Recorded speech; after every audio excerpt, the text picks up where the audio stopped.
انہوں نے کہا صلی بنا رسول اللہ صلی اللہ علیہ وسلم ذات یومن، ایک دن حضور نے ہمیں نماز پڑھائی، امامت فرمائی. ثم اقبل علینا بوجہہ، پھر اپنا چہرہ اپنا رخ ہماری طرف کر کے آپ نے گفتگو شروع کی. فوعظنا موعظۃ بلیغۃ، پھر آپ نے ایک ایسا واعظ فرمایا جو بہت ہی دلوں میں اتر جانے والا تھا.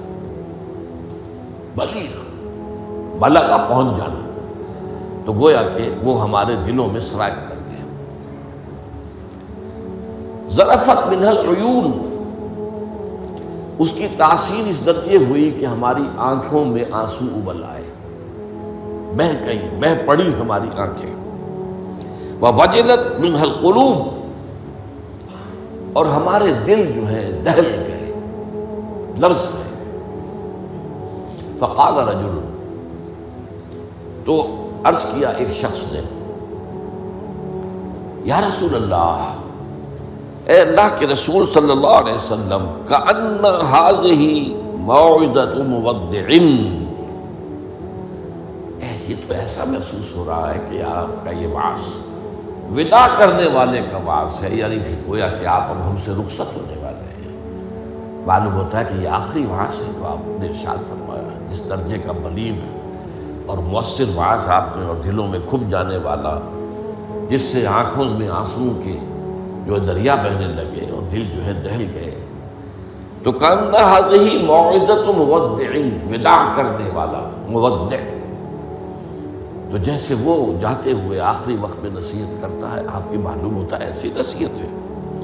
فأوصنا، تو ہمیں ذرا مزید وصیت فرمائیے کہ آپ ہمیں کیا تاکید کر رہے ہیں.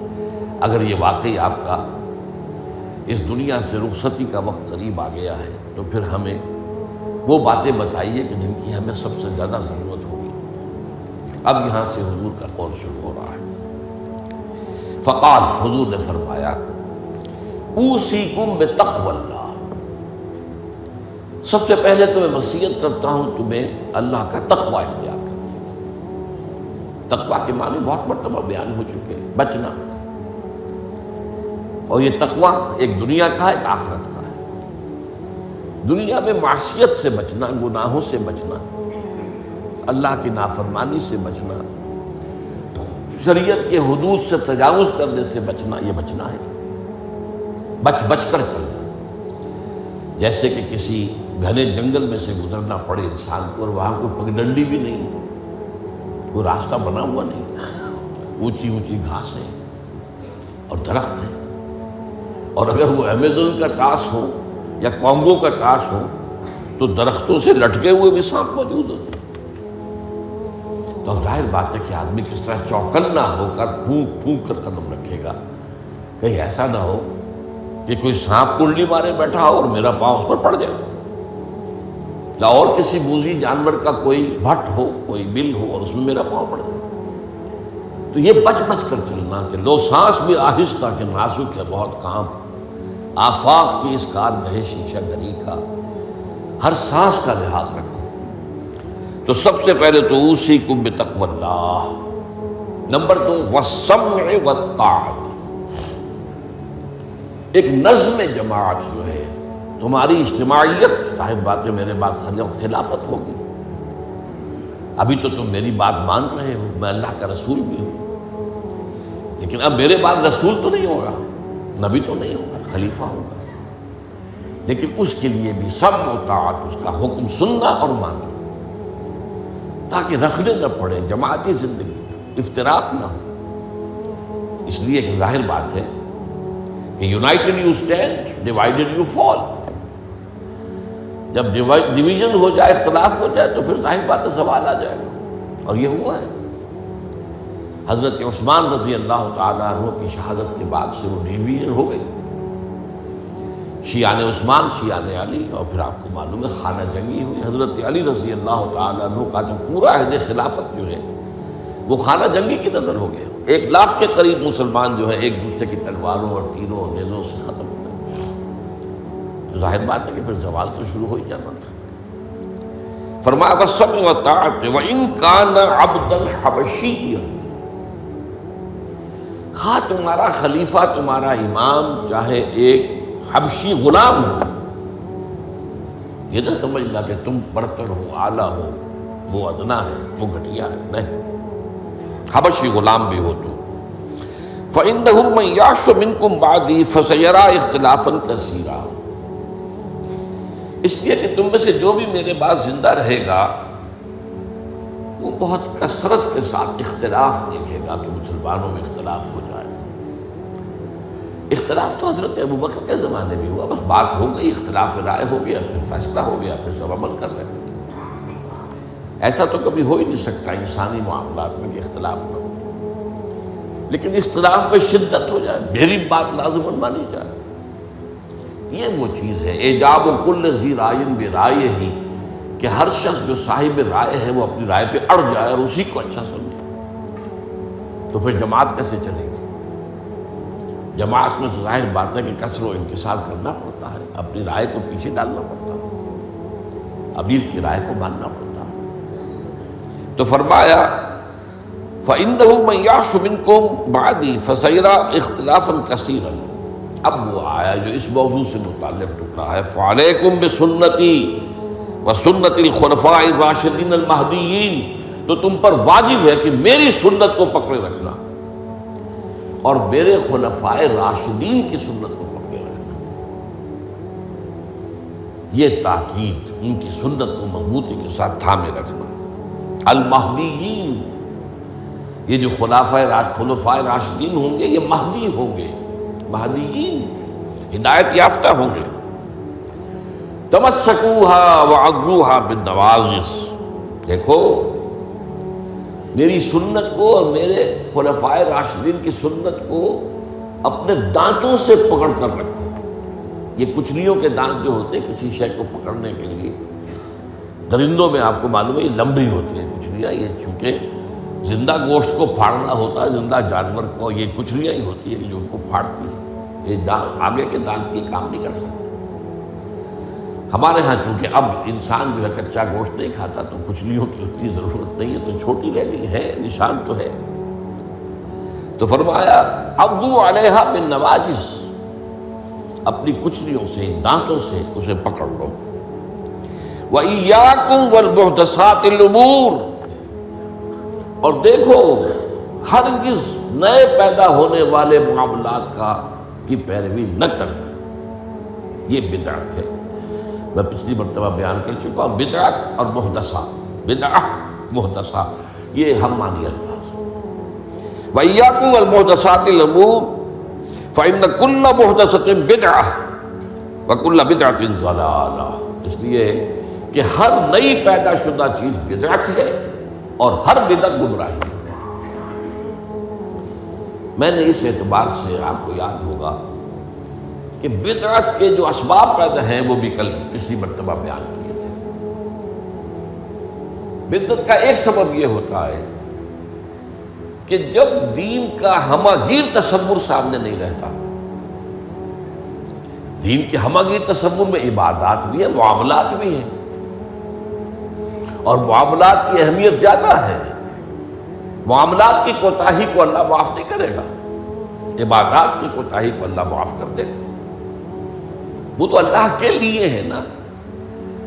تو اللہ تعالیٰ تو بہت معاف فرمانے والا ہے، یہ انسانوں کا حق اللہ کیسے معاف کرے گا؟ آپ نے کسی کا حق مارا ہے تو اس کا حساب کتاب تو ہو کر رہے گا، یا تو آپ کے کچھ برے اعمال، اس کے کچھ برے اعمال گناہ آپ کے حساب میں آئیں گے، اور یا آپ کی کچھ نیکیاں ہوں گی تو وہ دے دی جائیں گی اس کو جس کا کہ حق آپ نے مارا۔ وہ گیو اینڈ ٹیک وہاں ہوگا، کریڈٹ ڈسکریڈٹ جو ہے وہ ہوگا، کریڈٹ اور ڈیبٹ وہ ہو کر رہے گی۔ اب تیسری چیز اور ہے، عبادات، معاملات، اور سب سے اوپر اللہ کے دین کو غالب کرنے کی جد و جہد۔ یہ ہم نے حضرت معاذ کی حدیث میں پڑھا ہے، وَضَرْبَتِ السَّلَامُ مِنْ الْجِهَادُ فِي سَبِيلِ اللَّهِ۔ اسلام ایک درخت کے مانند ہم نے دیکھا، وہاں حضور نے مثال دی، اس کی جڑ ہے وہ تو ہے شہادت اللہ الہ الا اللہ وان محمد رسول اللہ، ایک تنا ہے اقام الصلاۃ و ایتاء الزکات و ضربۃ السلام منہ، اور آپ کو معلوم ہے کہ اصل جو درخت سے مطلوب ہوتا ہے وہ تو اوپر ہوتا ہے۔ ٹھیک ہے، بعض درختوں کی لکڑیاں بھی کام میں آ جاتی ہیں، جلا کے بھی لیتے ہیں یا وہ اس سے فرنیچر بن جاتا ہے، لیکن اصل جو ہے پودا لگایا ہے تو پھول کے لیے، پودا لگا درخت لگایا تو آم کے لیے، وہ کہاں ہوتا ہے؟ وہ تو جڑ میں تو نہیں لگتا، وہ تنے پر نہیں لگتے، وہ تو اوپر۔ تو وہ جو چوٹی ہے وہ جہاد فی سبیل اللہ ہے۔ اب کچھ لوگوں کی زندگی سے یہ جہاد خارج، انہیں تصور ہی نہیں کہ یہ بھی کوئی فرض ہے، باطل کے نظام کے تحت آرام سے رہ رہے، پاؤں پھیلا کر سوتے ہیں، اپنا پروفیشن، اپنا کاروبار، اپنا دھندا، انہیں اس سے غرض ہی نہیں کہ ہو کیا رہا ہے ماحول میں، اللہ کے دین کو کیسے اس کی دھجیاں بکھیری جا رہی ہیں، شریعت کو کیسے پامال کیا جا رہا ہے، دین میں کیسی تبدیلیاں کی جا رہی ہیں، انہیں فکر ہے، تو ادھر سکڑ کر آ گئے۔ اور کچھ لوگ وہ ہیں جو معاملات کو بھی چھوڑ بیٹھے، کاروبار میں تو سود کیا کریں، لینا ہی ہے دینا ہی ہے، بینک سے روپیہ لیے بغیر کاروبار کیسے بڑھائیں، کارخانہ تو لگانا ہی ہے تو بینک سے تو قرض لینا ہی ہے، چھوٹے مکان میں کیسے رہوں، بڑی حویلی تو بنانی ہی ہے، وہاں سے جو ہے بینک سے قرضہ لینا ہی ہے، یا اسی طریقے سے اور کا معاملات کے اندر جو ہے وعدہ خلافی ہو رہی ہے، جھوٹ ہے وغیرہ وغیرہ، دھوکہ ہے۔ اب وہ دین سکڑا، ایک حصہ اقامت دین کی جد و جہد خارج از بحث، معاملات اس کے اندر بھی کمی، تو اب سارا جو گاڑھا پن ہے وہ عبادات میں آ گیا۔ میں نے مثال دی تھی آپ کو کہ ایک تشلا ہوتا ہے نا، اس میں پانی بھرا ہوا ہے، 1 انچ اونچا ہے، 2 انچ اونچا ہے، اسی کو آپ کسی جار میں ڈال دیجئے وہ 1 فٹ اونچا ہو جائے گا۔ تو جب آپ نے یہ بیس اس کا تنگ کر دیا، نہ اقامت دین کی جد و جہد رہی اور نہ معاملات کی پیروی رہی، تو سارا زور اب عبادات، ہر سال عمرہ فرما رہے ہیں، کمائی حرام کی ہے۔ کچھ لوگ ہیں بڑے فخر سے کہتے ہیں ہر سال حج کو جاتا ہوں اور میرا مصلی مقرر ہے پہلی صف کے اندر، وہاں شرطوں کو رشوت دیتے ہیں اور وہ ان کے مصلی محفوظ رکھتے ہیں، سمجھتے بڑی نیکی کا کام کرتے ہیں۔ حالانکہ دیکھیے، میں خاص طور پر آپ کو بتا دوں، حضور صلی اللہ علیہ وسلم نے جو عمرہ قضا تھا صلح حدیبیہ کے بعد ہوا، اس کے بعد کوئی عمرہ نہیں کیا۔ سن 8 ہجری میں مکہ فتح ہو گیا، اس کے بعد تو آپ بادشاہ تھے، اب کون روکنے والا تھا؟ کوئی عمرہ نہیں کیا۔ وہ ساری جد و جہد دین کو غالب کرنے کے لیے ہو رہی ہے، آپ کا سارا وقت اس میں لگا ہوا ہے۔ پھر حج نہیں کیا، سن 8 میں رمضان میں مکہ فتح ہو چکا ہے، آپ حج کر سکتے تھے، سن 9 میں بھی نہیں کیا۔ قافلہ جو ہے حجاج کا وہ بھیج دیا، مدینے سے روانہ کر دیا، حضرت ابو بکر کو امیر الحج پر خود دی گئی۔ صرف ایک حج ہے، وہ آخری حج جسے ہم حجۃ الوداع کہتے ہیں۔ اس سے سمجھنا چاہیے ریشیو پروپورشن دین میں کیا ہے، واٹ از واٹ، کس چیز کی کیا قدر و قیمت ہے، کون سی چیز کتنے درجے میں مطلوب ہے۔ یہ جب جو ہے جیسا کہ میں نے کہا یہ دین کا تصور سکڑے گا تو عبادات، اور یہ عبادات خلوص کے ساتھ ہو رہی ہوں گی، اور ان عبادات کے اندر تشدد بھی ہوگا اپنے اوپر اور مبالغہ ہوگا، بڑھاتے چلے جائیں گے، اور یہاں تک کہ اس میں بدعات ایجاد ہو جائیں گی۔ اب خاص طور پر شب برات، قدمی شب، بہت جو ہے عبادت کر، باقی تو جو کچھ ہوتا ہے اس کو تو چھوڑ دیجئے، آتش بازی ہوتی ہے یا کچھ اور جو ہنگامہ ہوتا ہے، جو جشن، یہ تو کچھ سرے سے دین سے کوئی سروکار ہے ہی نہیں۔ لیکن خاص طور پر اس رات کو مقرر کر لیا، حالانکہ کوئی قوی احادیث موجود نہیں ہے۔ اسی طریقے سے معراج کی شب، وہ ساری چیزیں کیوں ہو رہی ہیں؟ اس لیے کہ عبادات کا جو معاملہ ہے پوری توجہ ان پر مرتکز ہو گئی۔ اچھا، دوسرا مسئلہ کیا ہوتا ہے؟ عبادات میں بھی ایک ہے ان کا ظاہر رسم، ایک ہے باطن روح۔